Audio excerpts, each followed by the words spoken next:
En antes aga ya establecía si señora Rosalina el supuesto a kinakantoy camino na Santa María. El supuesto lleno de mga flores y balón que indiman para la celebración de Día de Mga Corazón. Talida 50 para 100 pesos el valor del balón tiene palabra I love you. Mientras tali también a 250 para 300 el valor del mga flores con teddy bear.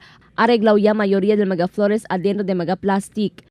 Okay lang man sin, mas na daw si pili mothers o akelo mga husband o akelo tiene mga partner, husband and wife.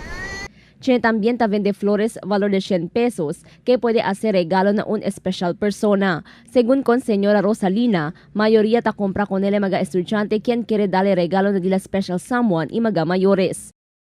Para kung nakilyos di aton mga vivientes na syudad ke abla kita tiene partner este Valentine's Day, este mga red heart el para con ustedes, pero para kung nakilyos ken abla kita single ita busca partner, blue hearts el para con ustedes. Fuera na mga flores, balloons y teddy bear que visible na pueblo, hindi también ta atras el Dunkin' Donuts na dila promo este Valentine's Day. Talyama atensyon del público el mga heart-shaped donuts onde tiene patasigil libre balloon y flores para na primer 100 persona quien compra mañana. Season of Love at Dunkin' Donuts. Treat your special someone with these 3 box of mini hearts donuts.